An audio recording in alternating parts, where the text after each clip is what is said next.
దేవుని బిడ్డలారా, ఇదొక వింత ప్రశ్న. ఎందుకంటే క్రైస్తవులలో రక్షణ లేని వారు కూడా ఉంటారా? అది ఒక ప్రశ్నార్థకంగానే ఉంది. ప్రశ్ననే. క్రైస్తవుడు అంటేనే రక్షణ పొందినవాడు. రక్షణ పొందిన వారే క్రైస్తవులు. అయితే కొంచెం లోతుగా దీన్ని విశ్లేషించినట్లయితే కొన్ని బ్రహ్మాండమైన సత్యములు బయటికి రావడం ప్రారంభమైతే లూకా సువార్త 13వ అధ్యాయం 16వ వచనములో యేసు ప్రభు 18 సంవత్సరాల నుంచి సాతాను బంధకములలో ఉన్న అబ్రహాము కుమార్తెను గురించి మాట్లాడాడు. ఎవరంట ఆమె? అబ్రహాము కుమార్తెనే. అయితే సాతాను బంధకాలలో ఉంది. ఎంతకాలం నుంచి?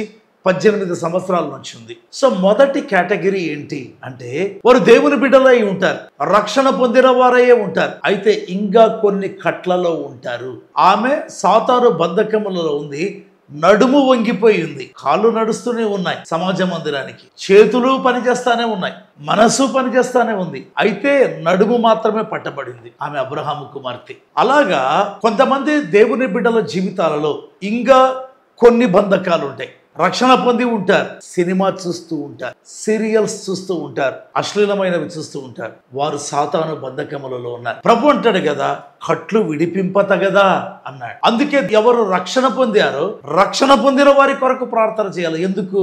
వారు ఇంకా పూర్తి విడుదల పొందినట్లుగా. అది మొదటి కేటగిరీ. రెండవ కేటగిరీ చెప్పమంటారా? బైబిల్లో లూకా సువార్త 19వ అధ్యాయం 9వ వచనం యేసు ప్రభు అన్నాడు, ఇతడును అబ్రహాము కుమారుడే, ఎందుకనగా నేడు ఈ ఇంటికి రక్షణ వచ్చి ఉన్నది. రక్షణ వచ్చింది కాబట్టి అబ్రహాము కుమారుడు. రక్షణ రాకపోతే అబ్రహాము కుమారుడు కాదు. అలాగే ఎందుకు జక్కయ్య అబ్రహాము కుమారుడు? ఆ వంశంలో పుట్టినాడు కాబట్టి. అందుకే ప్రభు అన్నాడు కదా, శరీరమూలముగా జన్మించినది శరీరము, ఆత్మ మూలముగా జన్మించినది ఆత్మ. సో క్రైస్తవ తల్లిదండ్రులకు పుట్టినంత మాత్రాన క్రైస్తవుడని కాదు. ఆ విధమైన క్రైస్తవుడు అనబడేటువంటి టైటిల్ రక్షించబడినట్లు కాదు. ప్రభు అన్నాడు, జక్కయ్య అబ్రహాము కుమారుడే. ఎందుకనగా రీజన్ ఉంది. తన తల్లిదండ్రులను బట్టి కాదు, నేడు ఈ ఇంటికి రక్షణ వచ్చింది. ఎప్పుడు వచ్చింది? యేసు ప్రభు తన జీవితంలోకి వచ్చాడు. అతడు తన పాపములు ఒప్పుకున్నాడు.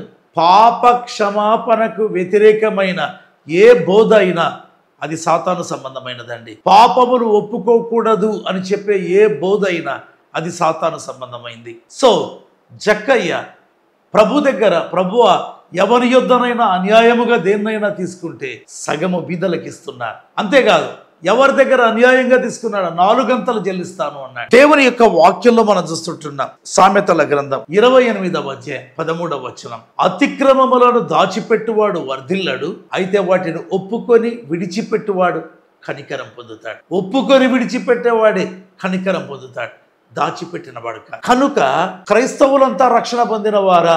శరీర రీతిగా పుట్టిన క్రైస్తవుడు రక్షణ పొందినట్లుగా నేడు ఈ ఇంటికి అన్నాడు ప్రభు. అంటే రక్షణ పొందే ఒక దినం ఉంది, ఒక సందర్భం ఉంది. అదే పాపములు ఒప్పుకోవడం. అప్పుడే ఆ వ్యక్తి అబ్రహాము కుమారుడు.